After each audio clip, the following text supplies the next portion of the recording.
DF Memphis. It's time for Wolo and Friends on Sports 56. Here is your host, the voice of the Tigers, Dave Woloshin.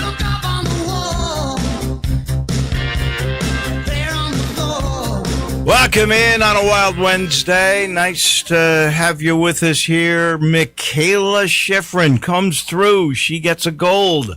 The Tigers will depart for Tampa with a chance to reclaim the season.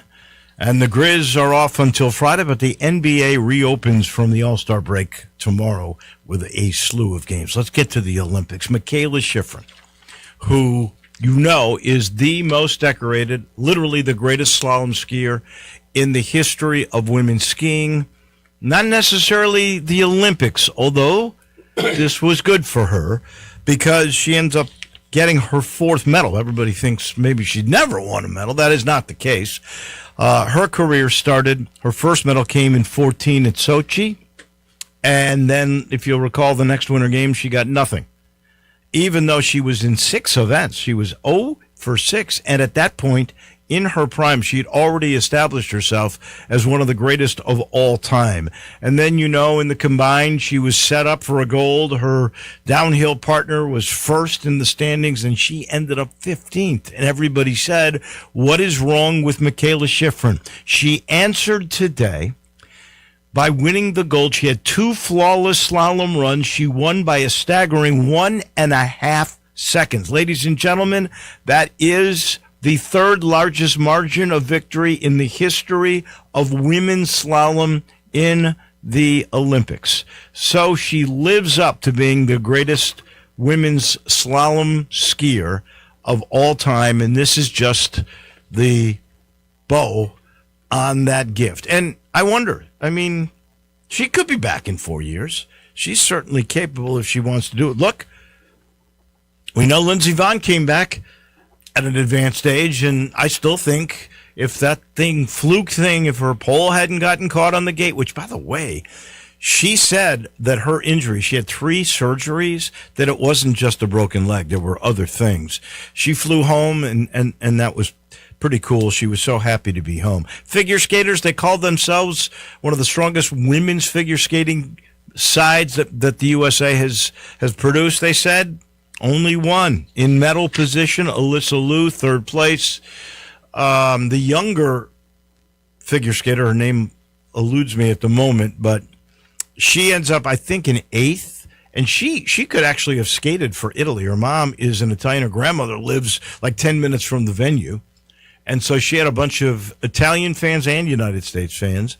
I don't think she can get a medal. And then the lady who was supposed to be maybe the best, she didn't perform. She was really good for 2/3 of the program, and then she was supposed to do her final jump, which was not a difficult one. She'd completed all the difficult ones. She lost focus and didn't do it, lost 7 points. She's got no chance at a medal, and she was in tears when it was all done.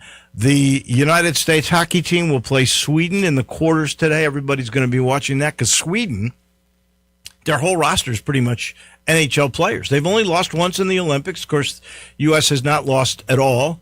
Canada avoided the Swedes by running up the score against France. They got goal differential to be the 1 seed, the Americans the 2. So the Americans have the toughest of the quarterfinal. Got the feeling it'll be America and Canada for the gold medal game, but that's a bit away. College basketball, Mick Cronin and his UCLA team got clobbered at Michigan State. Now, one of his bigs, a guy named Steven Jamerson, had a flagrant foul with about 4 minutes to go in the game. They're really out of it on a Spartan dunk attempt. So they're ruling whether it's a flagrant 1 or a flagrant 2. And it was really ruled a flagrant 1. Cronin had enough of his guy. He ejected him. And Tom Izzo afterwards joked. He goes, well, I guess Mick turned it into a flagrant 2. And then he was asked about the student section, and he says, I don't give a rat's blah about students, and he started to accost this reporter. The reporter just kind of answered back. Are you raising your voice at me? Mick Cronin, he can't help himself. Just inherently a jerk. There's no question. How can you ever root for Mick Cronin? That's really what I would like to know. The Tigers will leave in about 2 hours for Tampa. They're going to take on a team, USF, that averages about 88 points a game. Here's an interesting little tidbit. 23% of their scoring comes at the free throw line. They've got over 100 more attempts than anybody. They got a kid in the middle who's played at Arkansas State for Brian Hodgson, their coach, for, I think, all 3 years. He's a senior. I think he played 3 years there. And I don't know if Hodgson was there all three, but he might have been. This kid has really turned out. He's developed. He's become a really good player. He's averaging about 16 points and almost 10 rebounds a game. But I can't imagine that the Tigers will stop this guy without fouling. And that's going to be so critical. They average over 20 fouls per game, the Tigers. I just don't quite understand. You've got athleticism. How you can't defend without fouling? Just go get your spot, stand there, put your hands up. And that's going to be critical in this game because now they're down two guys. Barry comes back. The two guys are big guys, 6'7", 6'6". Hakeem had girth. Hakeem didn't have much mental strength that I saw. And, Davis has screwed up so many defensive plays, including the winning bucket with Tulane. So I don't know exactly what effect that they would have, to be honest, because it didn't appear to me they ever lived up to their billing. One game Davis had that was really good. One game Hakeem had that was really good. That was at Louisville. I think it was the Baylor game that in that win that Davis was really good. But they are 10 fouls, right? So in a game where you may foul a lot and you're down two guys, that's worrisome to me. So I think fouling is going to be a critical key. Free throws, keeping guys on the floor, altering minutes because of fouls, that could be really big in this game. Oh, and then one last thing, and we've got a busy show. Dennis is about to join us. Joe Dank, I'm really looking forward to chatting with him, and I don't think this is on the docket, but I will ask him. We didn't talk about this. But the technology that is being used at the Olympic Games blows me away. And in particular, the drone technology that they are using. So they got these drones that give you video angles we have never seen before. And because they can zoom in, you see things you've never seen before. When you zoom out, you understand the speed at which, like, the downhillers are going. Here's the most amazing thing I learned, because NBC did a piece about it, and their newscasts, their Today Show, it's all about promoting the Olympics. I don't blame them. They spent a hell of a lot of money on it. But this thing blows you away. The drones they used to cover the downhill skiers, those drones were going 90 miles an hour in order to cover it. Who would have thought 10 years ago you would have this kind of technology? To me, it is absolutely stunning.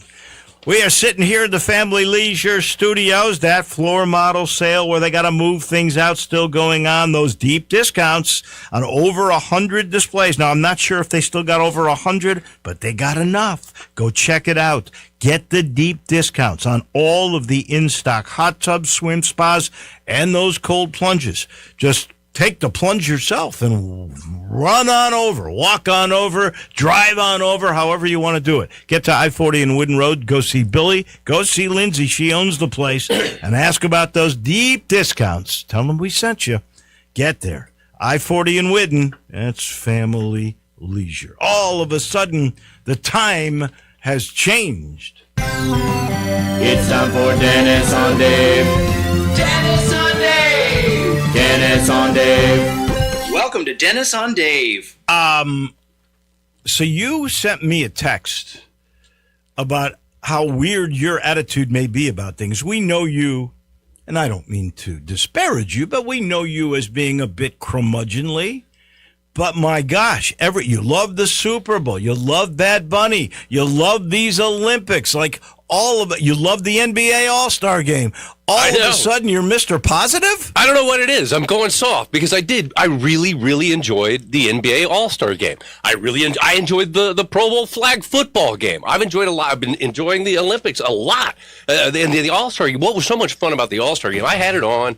It was going to be 4 games. It was a U.S. versus the world, and I just sort of thought it would be background noise because I wouldn't pay attention to it because the NBA All-Star Game has just been so dull for so long. But it turned out because one guy, Victor Wembanyama, decided he actually cared and was going to play hard, and suddenly you could see every other player going, wait, we're doing that? Yeah. We're actually going to play defense and put some effort into this. And suddenly it turned into a really fun night. I didn't care about the USA versus the world thing. I mean, obviously, USA. I'm glad the U.S. won. I think that was a part of it, though. I think that ingredient was the beginning of making it more competitive. It may have been a germ of it, but just to find myself caught up in it and enjoying it like I used to back when you had guys like, obviously Jordan and all those guys playing in All-Star games where they were scoring 300 points between the two teams. And it was a lot of fun to watch, but this was people, they were enjoying it and they were being competitive. That was the thing that was so weird about the flag football game at the Pro Bowl was they cared. They actually got engaged, they were having fun, and they cared about winning, which was really entertaining to watch. You mentioned Cronin. We could talk about a coach about this every single week. It is such a stupid idea to go after the press because that's going to make people like me and people like you call him a jerk. Because if you go after the press is going to go after you. That's how it works. And I got news for you, Cronin. The only reason people are watching your sport is because we're telling them to. There's a reason why you need the press. Don't go after the press. You're raising your voice to me? You are a tool. That's not how you endear yourself to the public. You attack the press is going to attack you. That's how it works. The interesting thing is the guy was frustrated. He lost by 23. He's, I think, lost 2 or 3 in a row. So he decided to take it out. First of all, he looks at the guy and goes, "You get the award for the dumbest question I've ever been asked." Well, I don't really think it was the dumbest question ever asked. I think Mick Cronin just decided to be a dumb bum. And this is the result. The result of going after the press is we're going to go after you. Lindsey Vonn is back in the States after all of her surgeries in Italy. Now that she's back in the States, she's going to have to pay for her surgeries, unlike in Italy, which has universal health care, and she didn't have to pay for those 3 surgeries. Are you telling me the U.S. Olympic Committee or the IOC is not going to pay for Lindsey Vonn's surgery. Not the IOC, the U.S. The USOC is not going to pay for Lindsey Vonn's surgeries. That's not how it works. I don't know about that. Now, hopefully she has insurance. I'm sure she does, but I would have thought that the team has insurance for injuries that take place during the games. I doubt it. I seriously doubt it's USOC's responsibility. I think it is. Is it? Yeah. Well, then okay, good for her because she doesn't have to pay for the first 3 that she had. It has been so much fun watching the Winter Olympics. They're having problems today because it's snowing too much. Finally, the Winter Olympics is having a problem with it being winter. Speaking of which, seriously, I have friends and family that live in California and in Colorado, and in Utah. They were just saying because in a few years, I guess the area around Logan and Salt Lake City are going to be used for a winter games. If those winter games had been held this year, they would not have been able to be held. And all of a sudden, like Lake Tahoe is getting so much snow, it's incredible. Unfortunately, there's a bad part to that. And I don't know why this is happening this year, but there are more avalanches this year than ever before. And there was a very bad one around Tahoe where there are still 9 people missing. Yikes. They were expert skiers. They were instructors. They were ski patrol kind of people. So they really knew what they were doing.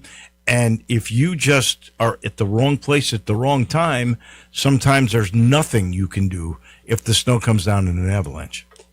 Well, no, you can't outrun an avalanche. The big hype, what was it, Quad God guy? Yeah. This is another one of those things where I just happened to see something, when he fell down. Mellon, he fell 3 times. But what happened, I've had the Winter Olympics just on. They're either on NBC or on USA. They're just constantly on my television. And I knew Mellon was going to skate, but I was doing some other stuff. I come in the room, I see him, and he had obviously finished his program, and he was all weepy. And there's no way of knowing with a figure skater when they're weepy whether they won or lost, because they're just always kind of weepy. I mean, it's not on me. They're just kind of weepy. So he's crying, and I'm thinking, okay, well, he probably did really well. And then I start hearing disaster and catastrophe, and luckily it's on my DVR, so I rewound it and watched him fall down 3 times. So, oh well, I'd be weeping too if I was him. But he did. He fell down, and it was such a disappointment. But I have been really acutely aware, because they're running late live in Italy. I mean, they're continuing to compete till 10 o'clock at night. Right. So I'm seeing a lot of stuff live, and I'm really, for some reason, acutely aware of how dangerous everything is in the Winter Olympics. Because, you're watching these guys who are, basically got Ginsu knives on their feet, and they're doing insane things. Speed skating, the speed skating thing, that is exactly next on my notes. The speed skating thing, they have the U.S. team, they adapted the drafting technique from NASCAR. I watched this last night, the team speed skating, 3 guys. Isn't that team pursuit? Is that what they call it? Team pursuit. And then what they do is they have to constantly have their hand on the butt in front of them. And this is a quote. I want to make sure this is exactly how they said it. Being as close as humanly possible to the gluteus maximus. So that is exactly what they said. And I watched it last night. Touch the tush. It's not just touch the tush. It's also to have their face as close to the tush as they could possibly get it. It's effectively, I don't know, one top. And somehow it doesn't look as bad as it sounds the way you've portrayed it. Does this. when you're paying attention to it. Because I had just read a piece about it, and then I'm sitting there watching it, and I'm like, this is all this. For one thing, and I've said this, I posted this on social media, that this Olympics has been a parade of the most spectacular gluteus maximuses I've ever seen. It has, and I said last week, the other thing I like about figure skating is that the girls skate butt first. And I really enjoyed it, because there's a lot of really great butts I got to tell you, in this Olympics. That's been true of every generation. I'm sure it's true. But for some reason, this has just sort of been my focus this time around. Congratulations to Elena Miles Taylor, who won in her 5th Olympics, finally got a gold medal in the monobob. Yeah, I like the monobob. The monobob, which those things... It's just a single bobsled. It's a single bobsled, but they are so flimsy. They're about as substantial as a soapbox derby car. They look like they could have made them themselves. Give me one of those. Let me try it. Well, one thing that I have enjoyed about this Olympics is that I haven't really gotten caught up in the medal count as far as USA versus everybody else. Well, they're 3rd, just so you know. I know, but it just hasn't been my focus. My focus, and it seems like most people's focus, is just on who's doing best as athletes. And it was a lot of fun to watch her win in the monobob. But the one thing that was really amazing, when the men fell out of the bobsled, I'm sure you saw this. Did you see this? No, I didn't see this. Well, the U.S. men, it was the 4-man bobsled. And as soon as they were getting in the bobsled, 3 of them fell out of the bobsled. Which in itself is very, very, very dangerous. So are you saying they fell on their gluteus maximus? They fell on their gluteus maximuses, all 3 of them. And meanwhile, but the driver, the pilot, was still in the bobsled by himself. Yeah. Well, it should have been about 400 pounds heavier. So the bobsled, he's getting just banged around like a penny in a can. And then as he gets to the bottom of the hill, he realizes, I got to stop this thing.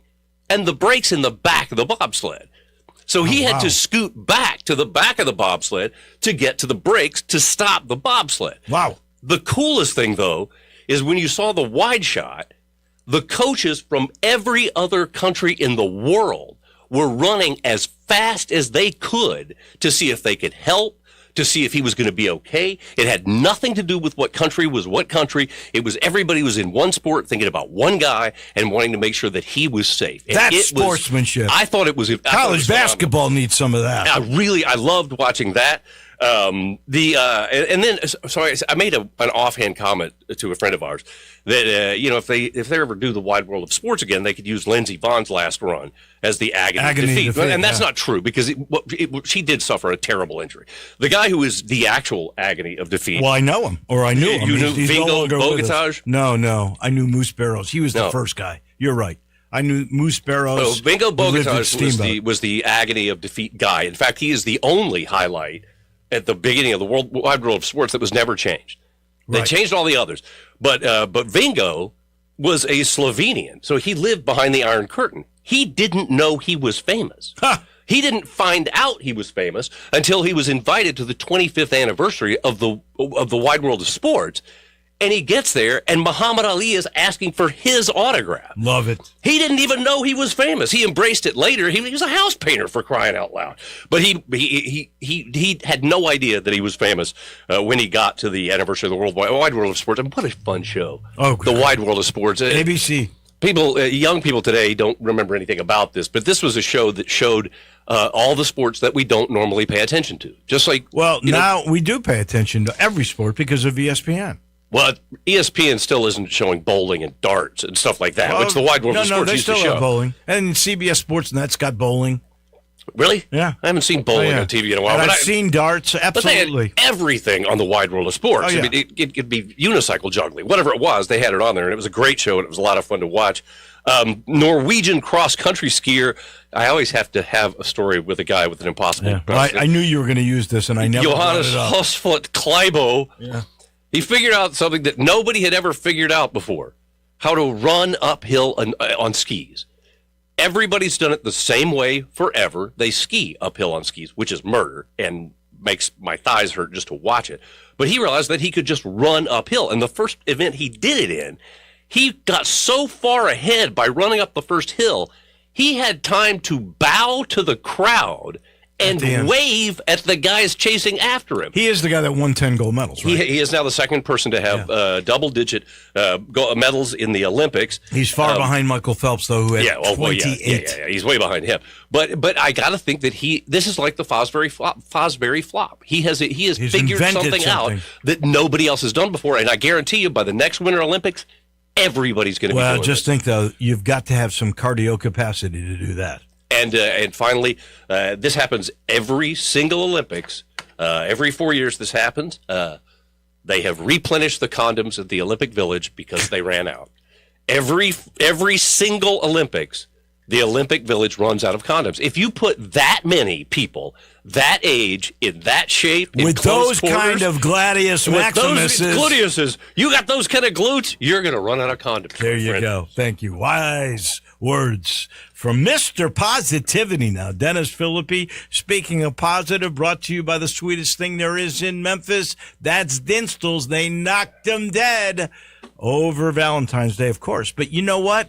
Your sweetie, whoever that may be, deserves that kind of gift all the time. So if you want to get on the good side, you don't just do it on Valentine's Day. Go get turtlettes. Go get Cashew Crunch. You can now get those famous strawberries that are dipped in a fondant, then enrobed with chocolate. Oh, my gosh. You can make it sweet all the time for your loved ones just by going to Pleasant View, where they make the candy. My neck of the woods in Laurelwood, downtown, Collierville, Germantown. That's where all the Dinstalls are. You can be a hero. Just go get them Dinstalls. We take the break. Back in a minute, the business of sports with Joe Dank. That comes your way next. Let Bryant Dacus and Brett Norsworthy take you home every afternoon. Sports Time on Sports 56. Weekdays from 3 to 6 here on Sports 56 and 98.5 FM. Unlock your new go-to spot, Codes Dispensary in Steele, Missouri, just over an hour from Memphis. When you're ready for a legal, reliable option, they're right up the road. Explore the full menu of top-shelf products in-store and online. Short on time? Order ahead and cruise through the drive-thru for a quick pickup. Stack rewards while you stock up with Club Codes. Earn points for every dollar spent. Codes Dispensary, now open in Steele, Missouri. Supreme cannabis that's worth the drive. Learn more at codesdispensary.com. That's codesdispensary.com. Hey everybody, the best deal on that new Chevy Silverado you want is right here in Olive Branch at All-Star Chevrolet. You will love financing as low as 1.9. So go big with the Silverado HD 2500 and get 3.9 and no payments for 90 days. Same with the new 2026 Equinox, 3.9 and no payment for 90 days. And your good credit deserves it. Military and first responders, you get an extra $500 bonus. And if you want a certified barely driven Chevy, All-Star is spot on. Come and check out this huge, and I mean huge, selection of certified Chevys and the hottest pre-owns you will find in the same place anywhere, period. Suburbans, Tahoes, Traverse with the third row seat, and yes, Silverados. If you have any vehicle you want to sell, bring it here to All-Star Chevy in Olive Branch and get the most money for it today. Together, let's drive. Olive Branch is where all the Chevys are and where all the deals are. Come down to All-Star Chevrolet in Olive Branch or go to allstarautogroup.com. Hi, this is Troy Fiveash, owner of Fiveash Roof Services. Do you know what Penny Hardaway and I have in common? We should both be in that building celebrating the best basketball players of all time. Of course, I'll have to buy a ticket to get in, but he should already be there. But seriously, we both surround ourselves with the best people we can find. We work hard to achieve our goals, and we are both among the best in our respective fields. At Fiveash, we can't win titles or get national awards, but what we can and do strive to do is give 100% of ourselves to give you the best product possible and one you can be proud of. So if you need a roof, siding, or gutters, give us a call at 901-367-0050, and we will do everything we can to provide you the best of everything. Fiveash Roofing. Fair, honest, and ethical. 367-0050 or memphisroofer.com. 367-0050 or memphisroofer.com. Fiveash Roofing, it's what we do. We're here for you. Encore flavor, Corky's barbecue. We're cooking it up, down home way. Hickory smoke flavor like the good old days. Hey y'all, Jimmy Stovall here with Corky's Barbecue. Catering is our specialty. Memphians have trusted Corky's to cater their events for 40 years because we make it easy for you and delicious for your guests. Whether it's 50 people or a crowd of thousands, our experienced team comes to your location, sets up, serves, and ensures everyone enjoys a Corky's all-you-can-eat barbecue buffet starting at only $7.99 per person. You can't beat it. With 40 years of experience, it's easy to see why customers choose Corky's time and time again for all of their catering needs. Visit Corky'sBBQ.com to book us for your next party. Encore flavor, Corky's barbecue.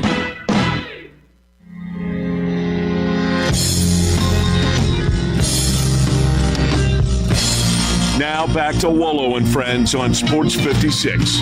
Here once again is the voice of the Tigers, Dave Woloshin.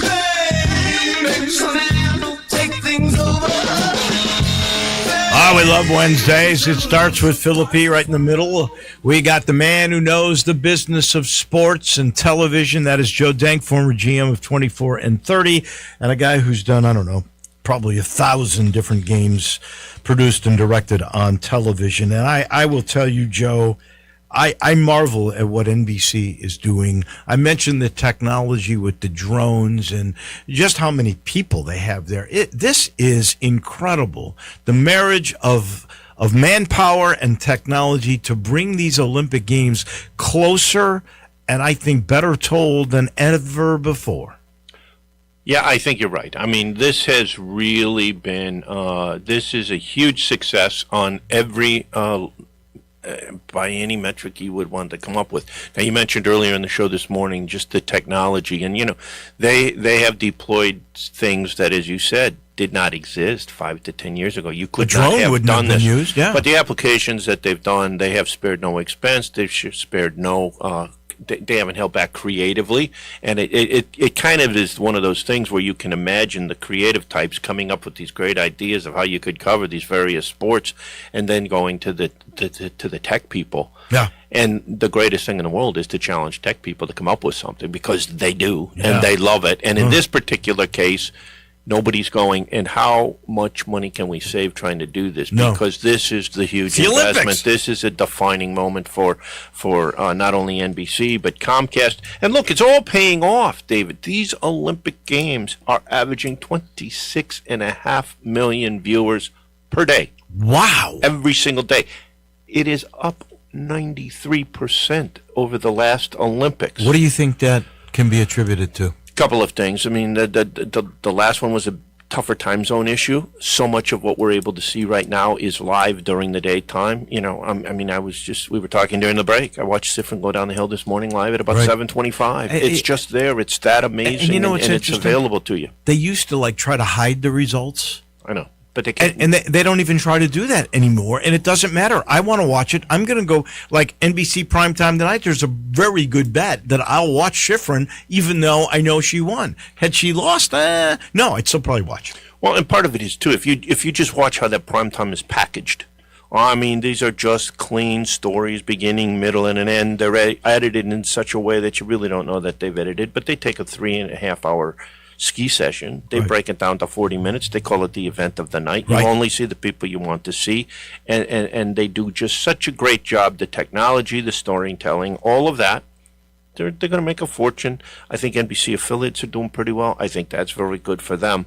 But this is really something, and up 93%. So it's been a great one. 93%. Wow. And then there's an interesting story as well because we talked. You asked me where I watched Schifrin this morning, and it was on Peacock, and that was streaming the slalom channel, if you will, on that. So you're seeing all of them come down. The streaming issue right now, 10.3 billion streaming minutes so far in these Olympics. In all of the Olympics prior to this year, there were only 6.9 billion streaming minutes put together in the history before now, and now 10.3. So that technology has clearly advanced, and so has the consumer awareness and the consumer acceptance, because people are obviously going to Peacock to watch this. I don't know if you've ever gone to it at any time, but the Gold Channel where it's all it's not unlike NFL Sunday Ticket. I mean, because they'll have quad boxes and they're bopping to all these events while they're going. It is amazing, but if you're able to be home daytime, starting at 6, 7 in the morning, those events are going. It's only a 6 or a 7 hour time shift. So that the ice skating you were talking about before, that happened at 3:00 in the afternoon on Friday, the quad guide. Right.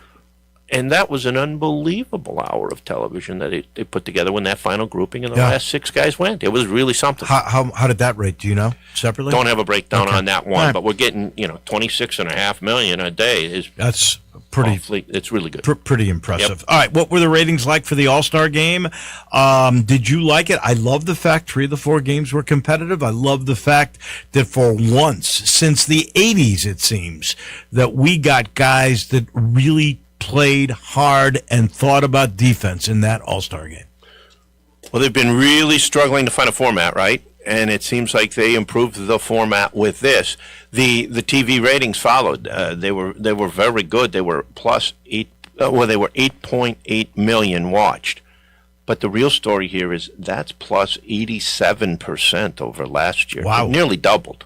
And God, NBC's really rolling. Well, aren't NBC's they? on a big roll. The point I wanted to make about the All-Star Game: this is the first time since 2002 that the All-Star Game was on free over-the-air broadcast television.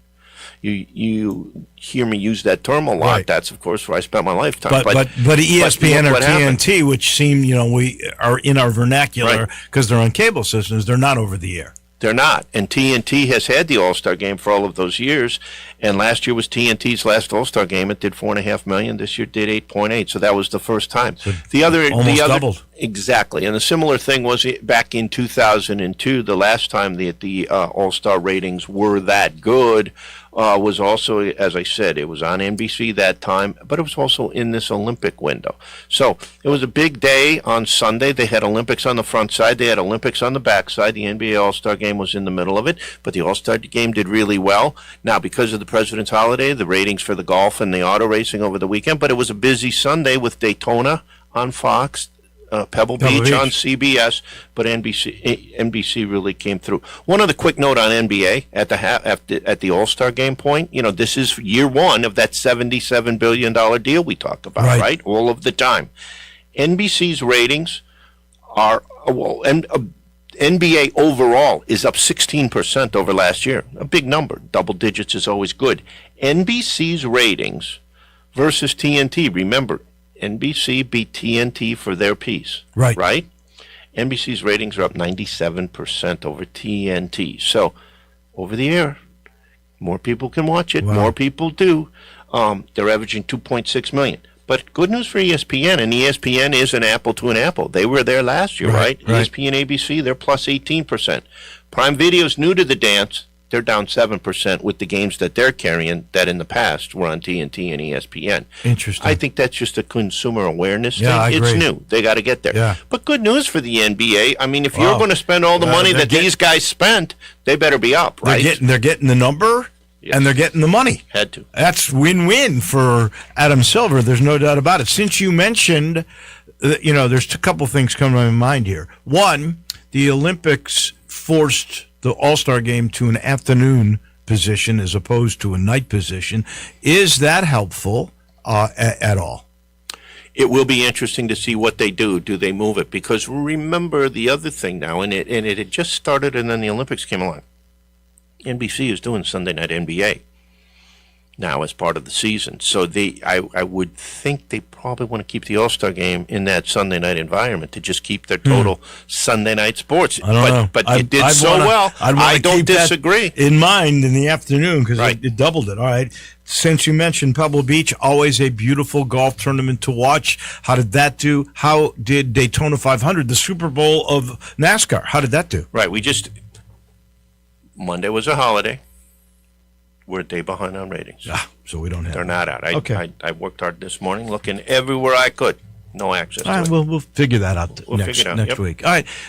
The Grizzlies sent out an email.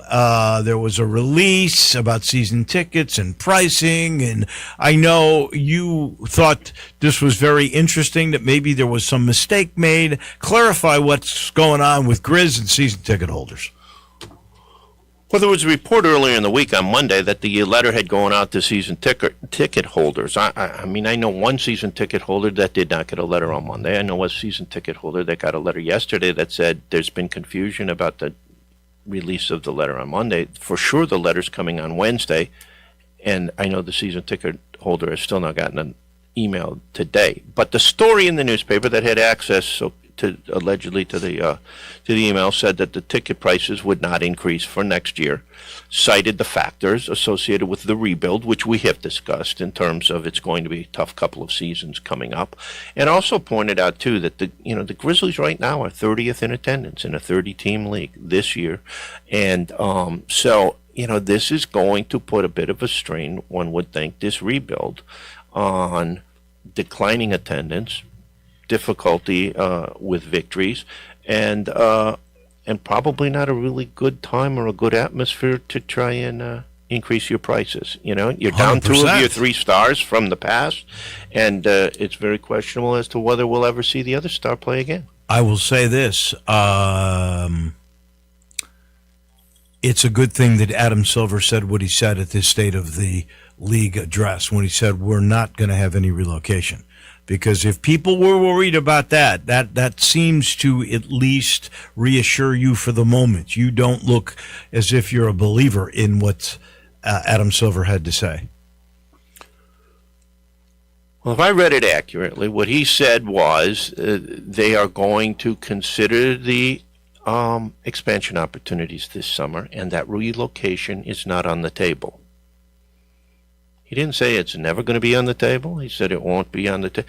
I just think, to me, the relocation issue that just kind of is out there somewhere in the cloud, right, that relates to this team, goes away when and only when they announce that the arena lease is done.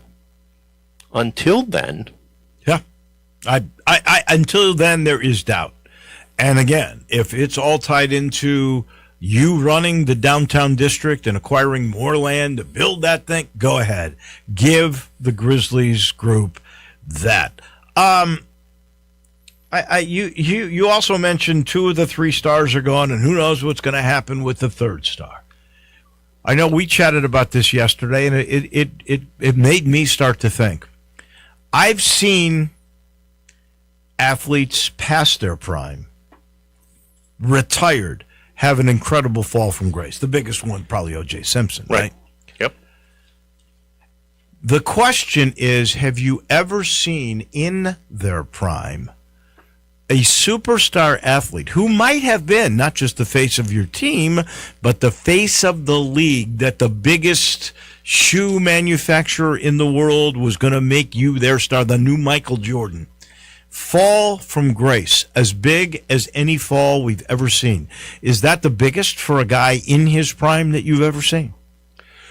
Well, as we discussed it yesterday, and since then, we kind of challenged one another to come up with something bigger. I mean, and I think that, the term you use is the one that comes to my mind. It's a fall from grace. It's stunning. It's stunning because of, it's not like we weren't paying attention as it was on a bit of a downhill slide, but did we ever imagine that it would get to the point where they would have to move on Jackson because they could not get anything for Ja? I know. And he ended up staying here. And to see him now come to that realization that some of these indiscretions and mistakes that might have been made over the past few years come with almost an unbelievable penalty, to the degree that I don't think they want to play him. They were unable to move him at the trade deadline in any satisfactory way, or they would have, right? They had a press conference to say we're in a full rebuild. And one can't imagine that he is in any way, shape, or form part of that rebuild. So, well, here's to the go dilemma from for that you. high point that you talked about to where he is today is a absolute stunning fall, and one that I can't come up with in terms of a guy who was in his prime and at a high level and fell so far so fast. Last thing on this, and we didn't even get to this NCAA penalties Right. for eligibility through courts. I'm going to do that with the roundtable here in a second. What do you do with Ja? And I want to put this out here because I haven't heard anybody say this yet. Ja is out, or was out, pre-All-Star break because of an elbow injury that he hit on the backboard on a defensive move, right? Yep. Okay. That is not going to end up being a season-ending injury. Was it the Utah Jazz that just got fined $500,000 for Pacers, I think, got the $500,000, and Utah got $100,000. Okay, so the Pacers got a $500,000 fine for not playing players because they want to tank. They want that first pick. Everybody's trying to tank, and Adam Silver himself said this is a major problem. We got to figure this out. How can the Grizzlies not play Ja, who is obviously their best player? And I know they don't really want to, and I know they'd like to tank as well, but how can they not play him if he's healthy? I'll give you the worst answer, and it's one that I don't accept from anybody. I don't know. I have no idea how they get away with this, but I really believe they do not want to put him on the floor. If they have any hope of getting anything for him this summer. Stay tuned, ladies and gentlemen. This to be determined. Joe, brought to you by the good folks at Southern Security. Need cash? Refinance your auto loan with Southern Security. You won't have a payment for 60 days. Remember, Southern Security can do things because they're not for profit, and they'll finance up to 115% of the current value of your vehicle for up to 72 months. To find out how to put more cash in your pocket, call our member service team. That's simple. You talk to a human at 452-7900 or go to the website, southernsecurity.org. They got 7 locations to serve you. The one in Collierville will knock your socks off. Southern Security, your home team credit union, federally insured by NCUA. We're going to Tulsa. We're going to New Orleans. Our roundtable with Corey Glore, Bruce Howard, and myself on The American comes your way in just a minute.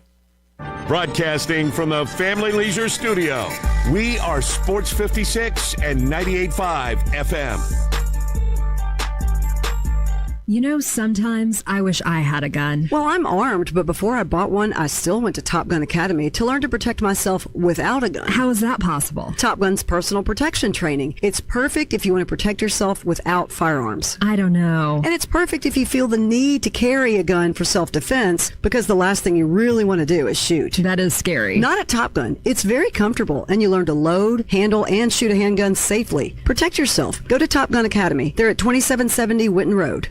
Drivers wanted, drivers wanted. If you're looking for a new ride, we Gossett at Gossett Volkswagen on the pike. How about sporty 2026 Jetta S, $277 a month? We Gossett. 2026 Taos S is only $327 a month. $327 a month for Taos S. How about Tiguan S at only $355 a month? We Gossett. $355 a month for Tiguan S. You want a new ride? We got you covered at Gossett Volkswagen on the pike. Remember, it's not a new ride if it's not from Gossett, so get to Gossett Volkswagen today, 1875 Covington Pike, or online, GossettVWMemphis.com. If you want it, we Gossett at Gossett Motor Cars. All 36 month lease, Jetta SM 104 280, MSRP 26426, Taos SMO 6162, MSRP 27011, Jetta TM 05137, MSRP 25820, Taos STM 10181, 191, MSRP 29101, Tiguan TMO 14510, MSRP 32585, includes all rebates and incentives, PF 895, excludes tax title and license with approved credit. See dealer for complete details. Offer ends 2/28/26, dealer stock only. I don't know. What are you guys doing? Nothing. Gaston, are you doing a Central Barbecue spot because you think if you do a Central Barbecue spot for free, then Central Barbecue will give you free Central Barbecue? Wow. You already got in 3 mentions of Central Barbecue, and the spot hasn't even started. That's 4. 3. 4. That's not how it works, Gaston, you Central Barbecue mooch. That's 5. Get out. Hey, I just love Central Barbecue. You have anything to say for yourself? Central Barbecue? So, can I get some free Central Barbecue? The best I-dos start with Sissy's Blue. Discover bridal jewelry worthy of your big day at Sissy's Log Cabin, along with our spectacular experience that comes with our promise of exceptional quality, service, and brilliant natural diamonds. Experience our expansive selection when you stop by any of our 7 locations or shop online at sissyslogcabin.com. Find your perfect engagement ring only at Sissy's Log Cabin, because life's too short for ordinary jewelry. Now back to Wolo and Friends on Sports 56. Here once again is the voice of the Tigers, Dave Woloshin.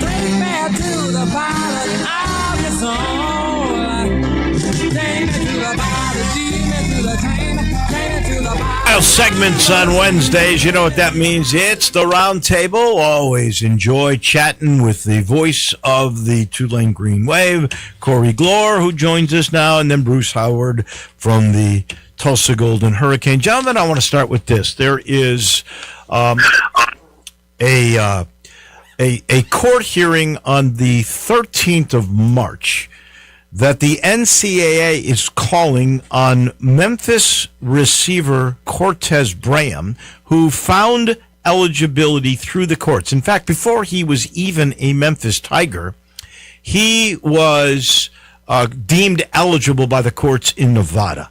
The Tigers get him, and now the Tigers are facing possible penalties through the NCAA by what they call the rule of restitution. In other words, they're mad that this player went through the courts, became eligible that way, was played by a university, and wasn't granted by the association that particular school has agreed to do by the rules, and could fine them, could vacate wins, could vacate numbers.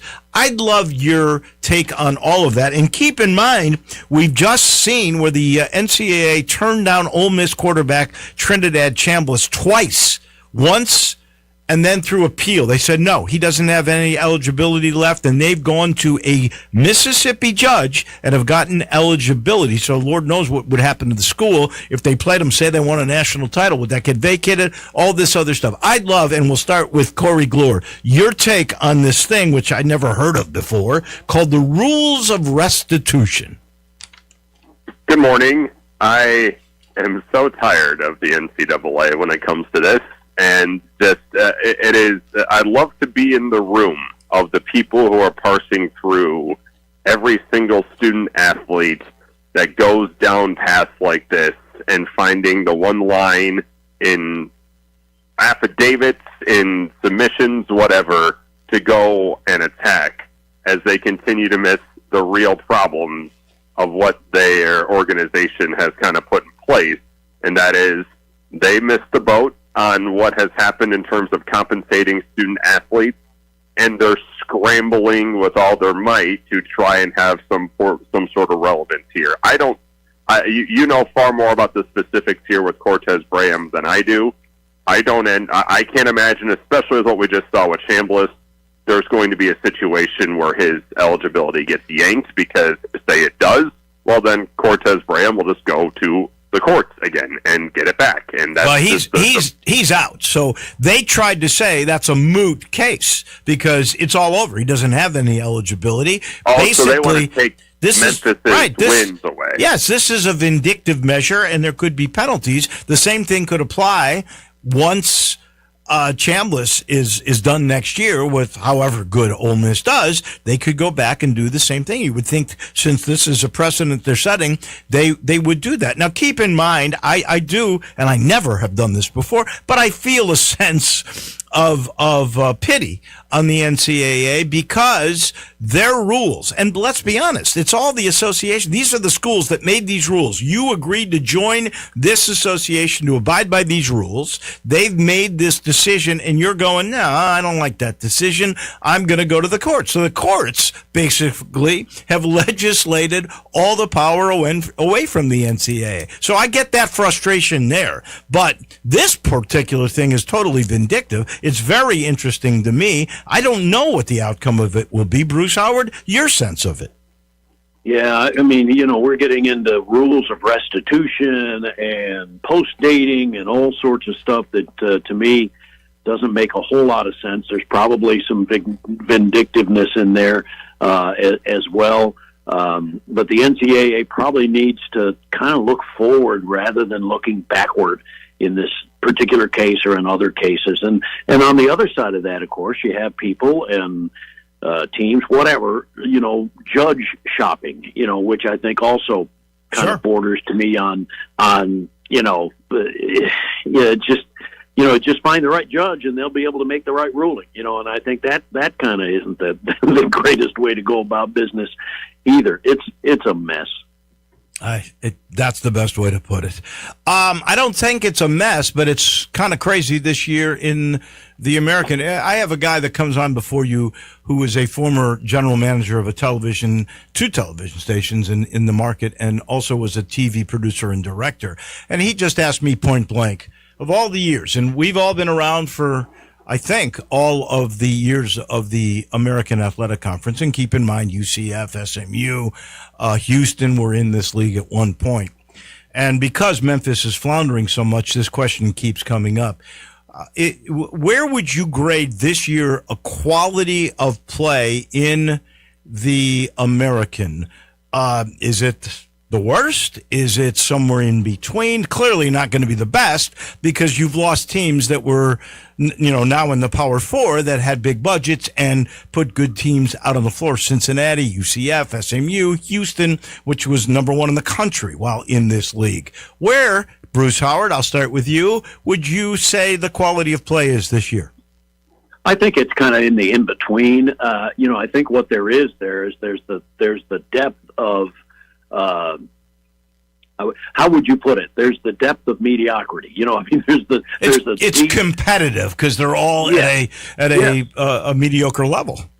Right, but that means it's kind of fun, to be honest with you. I mean, It's not fun if you're Tulsa and you lose to a UAB team that was obviously had two missing starters and lost another key player during a game, and still they end up winning on the road. In their case, it's just truly unusual with a 6-0 road record and a 1-6 home record.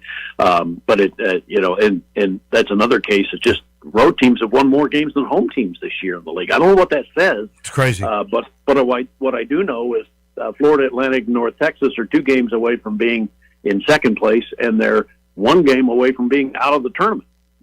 So it's just nuts. And I think it's fun.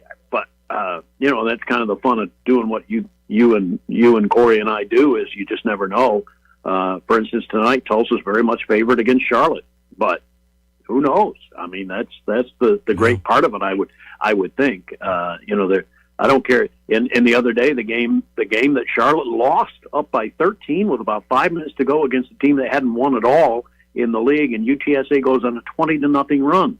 That's madness. That is crazy. Charlotte, it seems like they've finally run into what their level really is. Corey, your sense of the league? I think Bruce hit it pretty well. There's no question. I mean, it's a one-bid league, and I think we're all on the same page. So it's what we have seen in the American, regardless of who has come and gone. Even some of the teams that have been added in this recent batch, with a UAB and a North Texas most recently being really strong programs, and now seeing where everybody is, this league as a whole is not particularly strong. That we can all agree on. But I'm with Bruce as well in that, Tulane sitting here 6-6, about to go to North Texas, sitting 8th in the league right now, and they are 2 games back of Tulsa in the loss column, and we have yet to see Tulsa, and they're in 2nd. I mean, it's that stuff where you can tune into any given game on any given night, and you're going to be very entertained. I mean, I'm kind of embracing that element of the American. When on Sunday all 4 road teams won, I mean, it's stuff like this where crazy. It's nuts, and it's really fun. And so I think that's where I've shifted to and stopped kind of beating the horse of, well, if South Florida doesn't make it, then it's the winner of Birmingham because South Florida's net's not as good. And the same thing with Tulsa, because every night this league's going to give you something very interesting, and usually a game that comes straight down to the wire, and that's something that not a lot of other leagues can say. Well, yeah, you're right. Memphis is half a game out of the triple bye. They're 7-5. They're as bad as they've been. They are a half a game out. All right, last thing, really quick. We know why they did this triple bye, because it's only one bid that they're going to get. The winner of this tournament is going to go to the NCAA. So they wanted to give the top 2 teams the best advantage they could, only having to win 2 games to get there. Do you like it or do you not? Corey, I'll let you start. I like it on the surface. I think with what we've just discussed with what this league looks like this year, this doesn't quite work, because this is a good design for a conference that that there's going to be probably a 2 bids regardless at the top of a league, and that's not going to be the situation this year. And so I do think this might get reassessed after this season, because who grabs that number 2 seed is going to be maybe the best team in the catbird seat when all is said and done here, and that person in that team in the 2 seed maybe gets in by some convoluted tiebreaker because of how crazy the league has been. And so I do think this probably gets readdressed unless the league can somehow strengthen at the top. Bruce, real quick. Yeah, I understand it, but I don't like it. I can see a double bye maybe for the top 4, but triple bye for the top 2. And again, I understand it. I just don't think that's the way tournaments should be set up. But many of the conferences do it that way. So understand it, don't like it. I think we're all in agreement here. I don't like it at all. I don't mind eliminating the bottom part of the tournament, but I don't think teams at the top should get that much. And I think you should be all in one place and trying to enjoy each other as a league. And you don't get that sense with this setup at all. Corey Galore, Bruce Howard, thank you guys very much. Have fun on your 2 games this weekend, and we will reconvene next Wednesday. Thank you, boys. Guys, thanks. Thank you. We appreciate you guys. That is for sure. The Roundtable is brought to you by Sheldon. Did you ever wonder, where did your doctor go when he or she gets sick? How about your dentist? What do they do when they get a toothache? Well, Sheldon Rosengarten with Mark Spensdorf, he understands, because over the years he's been honored when former agents contact him when they or their former clients need to sell their home or to buy one.